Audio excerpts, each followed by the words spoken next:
El pueblo judío creía que, al transmitirle sus pecados a un animal, él ya no era asesinado por su Dios. Aquí lo vemos en este video. Pollos y gallinas para expiar los pecados. Estamos en uno de los barrios más conservadores de Jerusalén, donde se celebra el llamado Caparot, una particular tradición que antecede al Día del Perdón. Aquí se sacrifican miles de aves. A través del sacrificio, las personas se deshacen de sus pecados y afrontan aligeradas de culpa la semana de reflexión que se abre con el Año Nuevo. Este es uno de los días más sagrados del año, nos cuenta Ari. Tomamos los pecados de nuestro cuerpo y de alguna forma los transferimos al pollo en lugar de guardarlos en nosotros. Son 10 días de arrepentimiento y esta es una de las muchas cosas que hacemos, además de rezar mucho, nos cuenta. Después del sacrificio los comen o se los dan a los más pobres. La exhaustiva selección de las aves forma parte integral del ritual religioso de los judíos más conservadores, pues solo animales que no tengan el ala rota pueden ser sacrificados o ingeridos. Algunos aseguran que la tradición comenzó hace más de 2000 años y otros señalan que tiene su origen en la Edad Media, cuando se degollaban aves para alejar los malos augurios.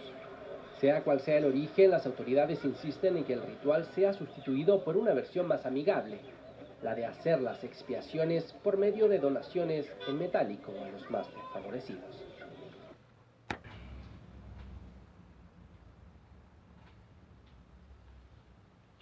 ¿Cómo vamos a creer o seguir practicando esos ritos ancestrales de personas que viven con unas ideas de verdad bárbaras? Demasiada ingenuidad, demasiada ignorancia. No podemos regirnos por ellos. Lo repito, ni israelitas, judíos, ni por los aztecas. Los sacrificios humanos es el tema que vamos a abordar hoy, ofrecidos al Dios de Israel. En los videos 71 a 75 tratamos ese tema ampliamente. Incluso en el video 74 vemos que le ofrecen a su Dios pezuñas y plumas quemadas. Estos se comían el pollo y a él le quemaban, a su Dios le quemaban las pezuñas de los animales, las plumas, y con eso ya no iban, se morían sus pecados en el animal, allá iban a caminar. Es que son los sacerdotes los que dirigen todo esto y los que se aprovechan de la ignorancia de los pueblos. El mismo sacrificio humano ofrecido por el Dios de Israel, entregando a su propio hijo para que lo mataran en un afán de congraciarse con su pueblo. Eso es lo que realmente está escrito. Su pueblo lo traicionaba, su pueblo lo abandonaba y él quiso congraciarse con su pueblo y ofreció a su hijo. Acerca del tema, de este tema de Dios ofreciendo a su hijo, porque si no, no puede perdonar ningún pecado, de este tema habla Joseph Ratzinger, el Papa Emérito Benedicto XVI, Joseph Ratzinger, y está escrito en su libro Introducción al Cristianismo en la página 244. Este libro lo podemos descargar por PDF. Dice Ratzinger, no es infame pensar un Dios que para aplacar su ira exige la muerte de su hijo. A esta cuestión solo se puede responder, pues claro, claro que lo es, enfatiza Joseph Ratzinger. Es una barbaridad creer eso. El mismo Pablo dice acerca de que el Dios del universo, capaz de crear el cosmos con la sola emisión del logos, hágase, sea. Pues Pablo dice que la prédica de un Mesías crucificado era confusión para los judíos y una estupidez para los gentiles. Confusión para los judíos porque los estaba confundiendo respecto a lo que ellos entendían como un holocausto, como un sacrificio. Ellos debían dar sacrificios a su Dios, no del Dios hacia ellos, y total estupidez lo consideraban los griegos, los gentiles. En las Biblias normalmente está traducido como tropezadero y necedad, sinónimos, es lo mismo. Lo podemos leer porque es muy fuerte en 1 de Corintios 1:23. Para poder perdonar a los seres humanos de sus pecados, tenía que matar a su propio hijo para que su pueblo lo perdone. Tremenda barbaridad. Si lo leemos, no que lo estemos escuchando, ¿quién lo dice más bonito? En esta iglesia no, en este templo no, me voy a otro, el pastor habla más bonito. En la Biblia leemos, ya lo traté también ampliamente, Pablo suplica, congratúlense con él, perdónenlo, háganle reverencia, es una gracia. Y Juan nos dice también, porque tanto amó Dios a los hombres que sacrificó a su único hijo para que el hombre tuviera vida eterna. Pero su hijo se había convertido en hombre, era un hombre. La misma doctrina católica dice verdadero Dios y verdadero hombre. Entonces leamos la muerte de este hombre, pero sobre todo en el Evangelio de Marcos 15:34. Vemos a un hombre totalmente desamparado. Exclama lleno de dolor y amargura, Eloí, Eloí, lama sabactani. Está ahí repitiendo, quien escribe esto está repitiendo lo que tenemos escrito en el Salmo 22:1. El salmista dice exactamente lo mismo y también en arameo. Eloí, Eloí, ¿por qué estás tan lejos de mi salvación y las palabras de mi clamor? Día y noche clamo y no respondes. Obvio. No hay reposo para mí. Y luego lo más importante que dice el salmista, ¿por qué soy víctima de tu rencor? Este lamento, este reclamo a su Dios, rézale todo lo que quieras, no va a venir. Y después llora todo lo que quieras. Y después cúlpalo de todo lo que te pasa, pues que no es Dios. Se supone que estamos hablando de un Dios omnipotente, todo lo puede, menos perdonar sin derramamiento de sangre, lo dice literalmente Pablo. Pero hablemos de algo que hace su propio Dios. Los asesinatos que comete Jehová personalmente. Si el Dios cristiano es una trinidad, analicemos esto, el Dios cristiano es una trinidad, entonces cuando pasó Jehová matando a los primogénitos egipcios, estaban a su lado o eran lo mismo, exactamente lo mismo, Jehová, Jesús y lo que se llamó después como Espíritu Santo. Los tres son uno, según Juan. En el principio era el Verbo, y el Verbo estaba con Dios, y el Verbo era Dios, y para los cristianos el Verbo es Jesús. En griego dice, en el arjé era el logos, en el arjé, el principio de todo, debía existir una voluntad creadora. Los griegos están razonando, los otros crean dogmas. Y este ser, según los judíos, este ser, el origen de todo, aparece lo mismo creando que destruyendo, matando. En Éxodo 12, versículos 23 y el 29, mató Jehová a los primogénitos de hombres y de animales. Y dice literalmente, Él los mató. Su espíritu los mató. El destructor pasó. Jehová la Trinidad, que es eterna, consustancial y uno solo con el Padre, mataron también al hijo de David siendo un niño recién nacido. Y mataron personalmente a Onán por derramar su semen en el suelo. Y mataron a hermano de Onán, para que el viejito Judá, padre de los judíos, embarazara a su nuera. Ese era todo el propósito. Embarazó a su nuera. Bendito sea Dios. Echan agua bendita a su propio Dios, ya que tienen tanto poder los sacerdotes, y convierten el agua en algo de verdad poderoso. Porque del diluvio y las muertes que hubo, mejor ni hablamos.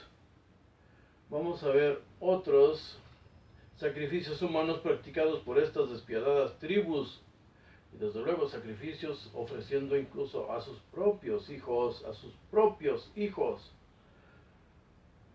Un Elohim, recordemos, pidió un hijo asado a Abraham. y este no se inmutó. La costumbre, supuestamente. Recordemos que Abraham era babilonio, venía de esa región, de esa área, y también sus dioses venían de allá.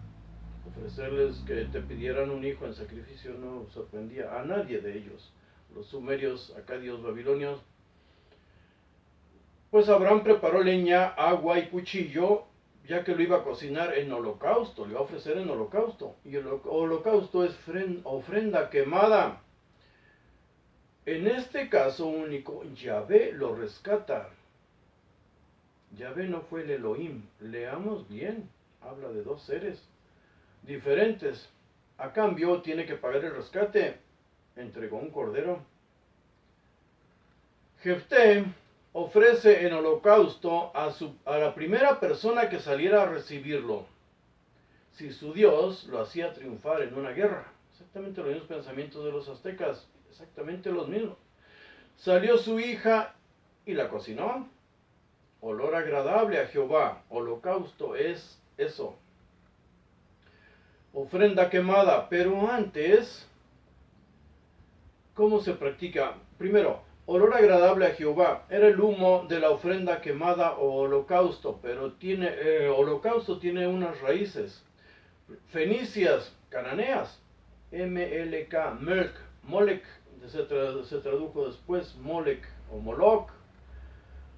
Es el significado, pero no era el nombre de un ser, era el significado, la raíz de holocausto, ofrenda quemada.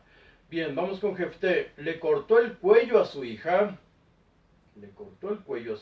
con un cuchillo para capturar la sangre y con ella rociar su altar.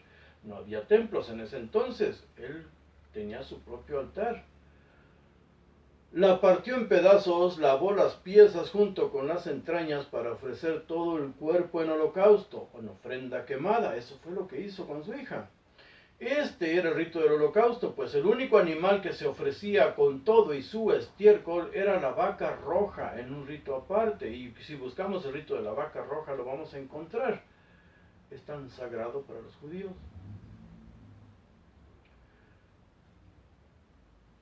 Ahora, los que dicen que Jefté no mató a su hija deben leer Jueces 11:39. Ahí habla, muy piadosos ellos, permitió Jefté que su hija fuera y llorara su virginidad.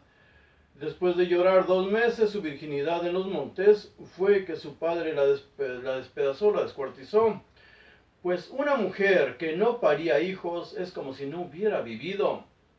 Recordemos lo que dice Pablo, porque dicen que el cristianismo ya es diferente. No, Pablo dice claramente cómo es que se va a salvar una mujer. Una cosa es hablar de los hombres y otra de las mujeres. Dice, la mujer solo se salva si pare hijos. Lean su Biblia, 1 Timoteo 2:15. Sobre todo las mujeres, que son las que inculcan religión. Ahora, pasando los 2 meses, la muchacha, hija de Jefté, vuelve a su padre, quien hizo de ella conforme al voto que había hecho. Así está escrito y literal lo traduzco. Quien hizo de ella conforme al voto que había hecho. Lean esto, Jueces 11:39. ¿La mató o no la mató? Por supuesto que la mató. Otro que mató a su hijo y lo sazonó en holocausto, lo vemos en 2 Reyes 3:27. Para ellos era una práctica de lo más común. Y para ganar una guerra, pues valía la pena matar a sus hijos. Ahora, los negacionistas también deben leer en Levítico 27, versículos 28 y 29, porque esto es espantoso, pero está escrito y lo verifiqué, casi todas las Biblias lo traducen tal cual. Dice ahí, no se venderá ni se rescatará ninguna cosa consagrada que alguno hubiera ofrecido a Jehová.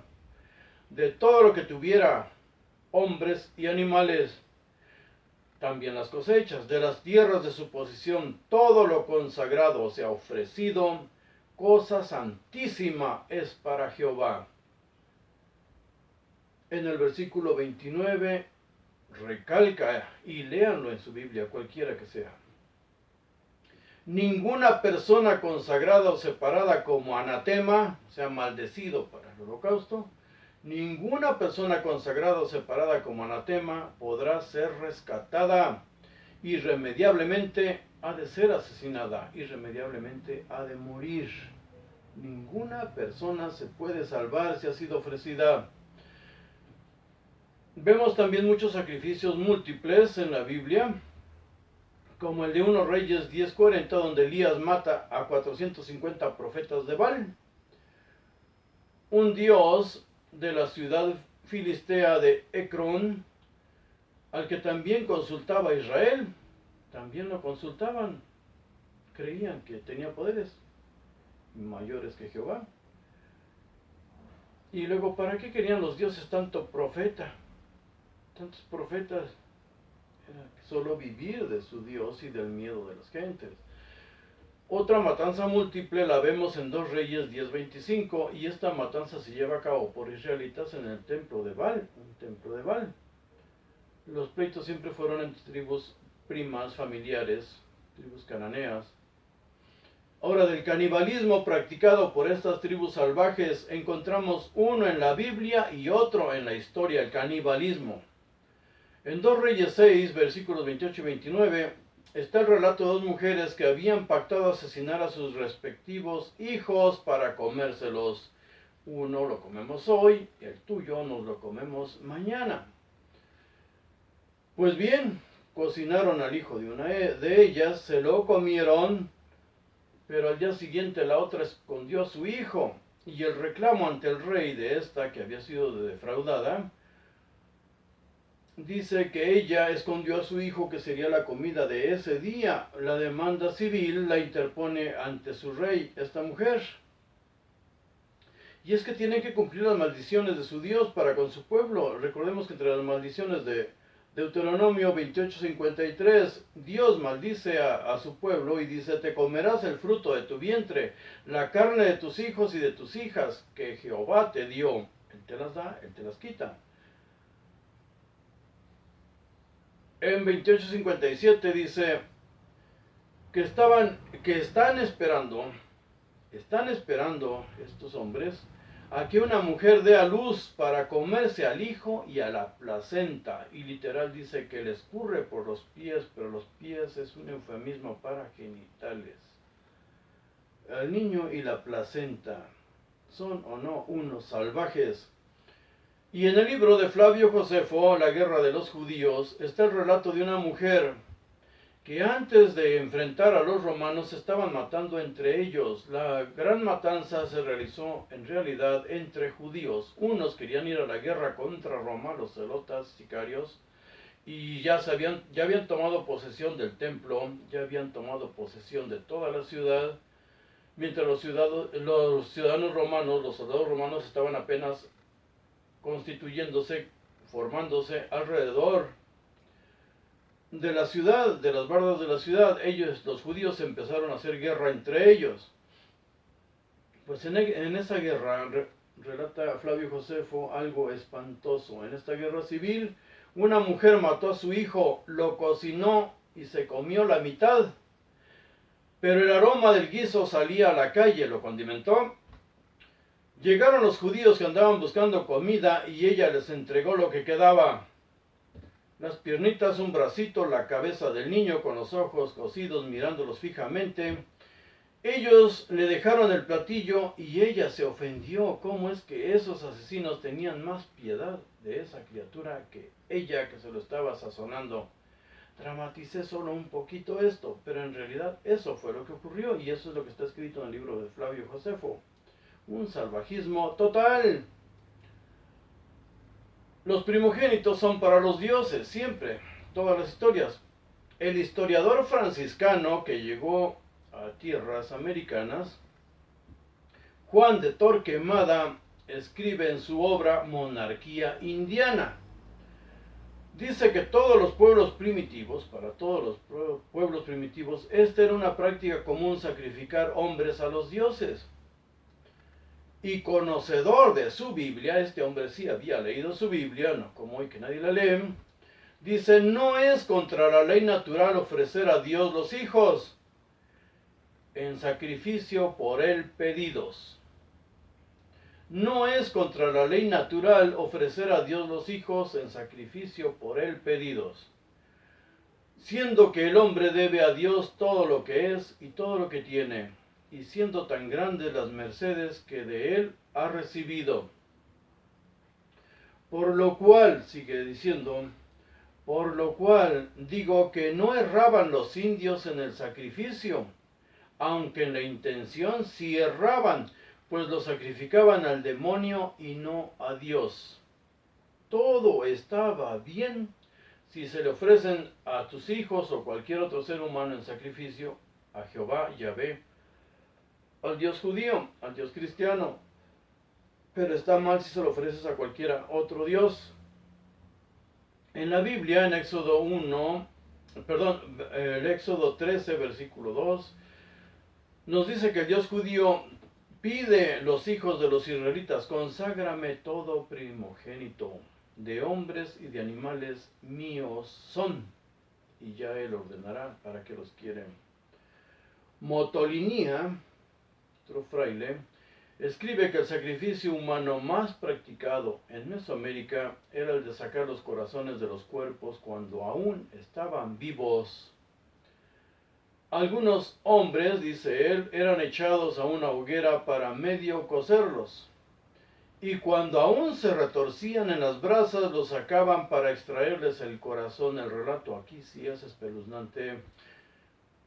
Dice ahí que los al echarlos a las brasas se les levantaban vejigas, se retorcían, estaban sufriendo enormemente, pero no los dejaban morir, porque debían extraerles el corazón cuando aún estuviera latiendo. También hablan de crucificados en Mesoamérica. En algunas fiestas levantaban a un hombre atado a una cruz muy alta y ahí lo flechaban. Dicen que parecía un puercoespín, un erizo. La crucifixión como tormento se ha practicado en todas las culturas. Es un rito morboso para los pueblos que lo disfrutan. La crucifixión, van a crucificar a alguien, todo el pueblo va a ver, aunque los dejen ver de lejos. Todos quieren ver su sufrimiento, captar su dolor, su angustia, verlo, gritan. Para ellos es todo un espectáculo, siempre lo ha sido. Ahora, un tema que se da en todas las culturas: los dioses discriminan supuestamente a los seres que se les van a entregar. Lo mismo que el dios israelita, que no permitía que le sacrificaran ni se acercaran a su altar para ofrecerle pan, dice él. Los que tuvieran algún defecto físico, incluido el pene largo. A los envidiosos sacerdotes pues les podía mucho que alguien muy penitente se acercara al altar. Tampoco al dios de los dioses azteca, Tezcatlipoca, se le podía ofrendar persona con defecto físico, y debían ser niños, algo parecido como al David bíblico, hermosos, dotados del arte de la música y el canto, no defectuosos. Llegado el día del sacrificio, le sacaban el corazón y le cortaban la cabeza. Salvajismo es en todas las culturas, desgraciadamente. El dios israelita en Levítico 21, del 17 al 23, dice: ningún descendiente de Aarón que tenga defecto físico podrá acercarse siquiera para ofrecer el pan a su Dios. Ciego, cojo, mutilado o sobrado es con el pene largo, quebrado de pie o mano, jorobado o enano, con nube en el ojo, sarnoso, con un empeine o un testículo magullado. Nadie que hubiera sufrido algún accidente alguna vez, sin defecto alguno, debían llegar ahí.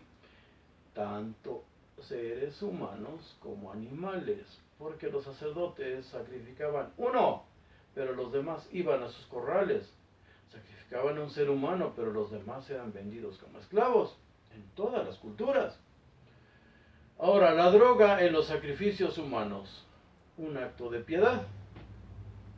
Lo mismo que vimos en los videos pasados, que en los templos de Jerusalén, los templos, porque eran varios, encontraron residuos de cannabis. También en Mesoamérica se usaban drogas para adormecer a los participantes y minar el sufrimiento de los sacrificados. Las drogas las descubrieron los animales y el hombre empezó a usarlas desde hace miles de años.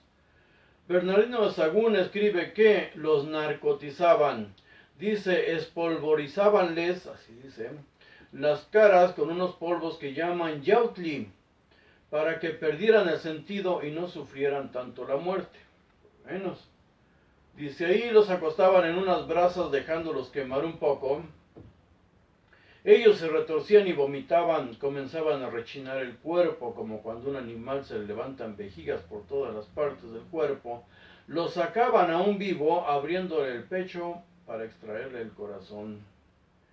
En otra fiesta anual sacrificaban a una mujer a la que engañaban, haciéndole creer que iba a ser llevada con un rico personaje, pues si lloraba mucho al ser ejecutada, era señal de mal agüero.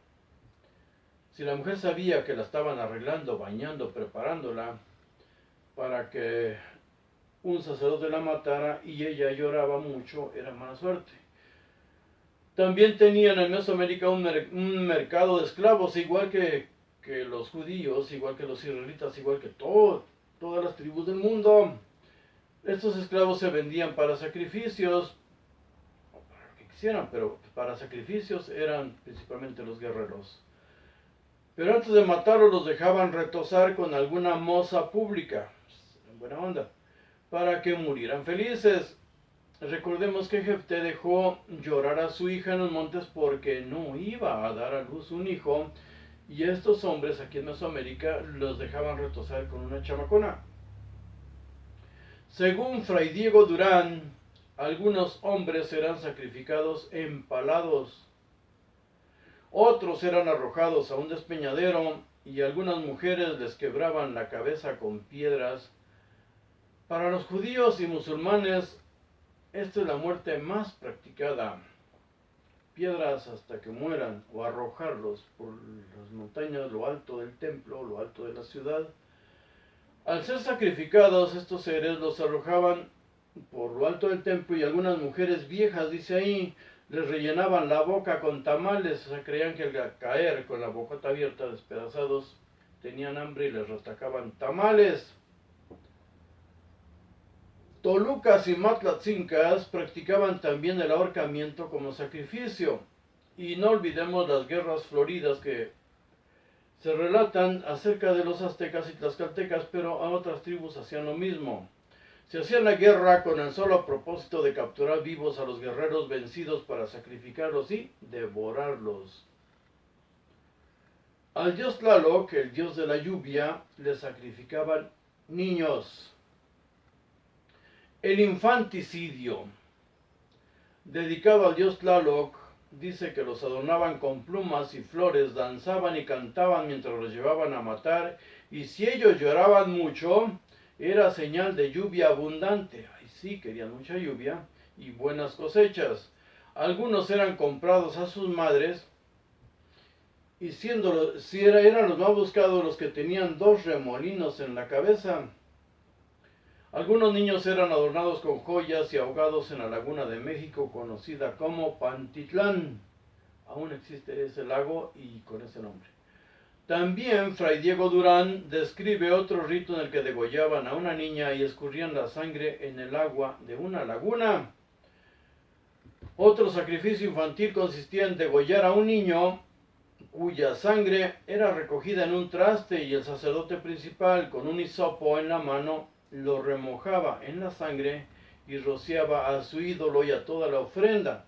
Exactamente igual al rito que hacían los israelitas de tomar la sangre y untar con ella los cuernos del altar. Los cuernos del altar eran los toritos que tenían ahí, esos eran sus dioses. Los niños en todas las culturas han sido y son menospreciados. La pedofilia de los sacerdotes, católicos y judíos ortodoxos que usan a los niños porque de los 3 años hasta los 9 tienen conciencia, hasta los 9 tienen alma. Pueden hacer con ellos lo que quieran y lo hacen Por eso han enfrentado y enfrentan demandas en países con leyes verdaderas, porque aquí es raro que lleven a un pedófilo sacerdote al juicio, a juicios. Los que creen que existe un alma independiente del cuerpo no se ponen de acuerdo en decir cuál es el momento en que un niño ya es un alma diferente, ya debe ser respetado como un ser diferente. No solo un pedazo de carne al que se le puede abortar, ofrecerlo a sus dioses o venderlo. Ayer y hoy es lo mismo. En tiempos de Jesús se empezó a adoctrinar a los niños preparándolos para la guerra santa, y fue el sofista Galileo Judas, hijo de Gamala, quien le dio forma a esa doctrina a los niños judíos, sediciosa y religiosa, fabricar fanáticos. Recordemos que antes de morir Herodes, el año 4 antes de Cristo, atacaron el templo de Jerusalén estos fanáticos, y al ser quemados vivos, 30 jóvenes y sus 2 rabinos, ellos murieron felices, totalmente fanatizados. De ahí Judas, el Galileo, toma la idea de a los jóvenes, pero ¿por qué no? Mejor desde niños eran llevados a las sinagogas o a los templos. Si mueren por su patria, morirán felices. Si mueren por su Dios, morirán felices. Pero en el Antiguo Testamento vemos el desprecio supuestamente de su Dios por los niños. En el Salmo 137:9 dice: bienaventurado será el que tome y estrella a tus hijos contra las rocas. En Isaías 13:16 dice: sus hijos serán estrellados delante de sus ojos, saqueadas sus casas y violadas sus mujeres. En Isaías 13:18 dice: no tendrás compasión del fruto del vientre, ni de los niños tendrán piedad tus ojos. En Isaías 14:21, preparen a sus hijos para el matadero por culpa de sus padres. En Oseas 10:14 dice: las madres fueron despedazadas con sus hijos. En Nahum 3:10 dice: sus niños fueron estrellados en las bocacalles. En 2 Reyes 8:12 dice: estrellarás a tus hijos y rasgarás el vientre de las embarazadas. Hijos de otra tribu. Y desgarrarás el vientre de las embarazadas. Literalmente dice lo mismo en Oseas 13:16. Pero vamos a ver ahora qué significa comerse a su Dios. ¿Qué significa la teofagia? Es lo que vamos a grabar enseguida. Y las mentiras de la última cena. ¿Qué significa todo eso?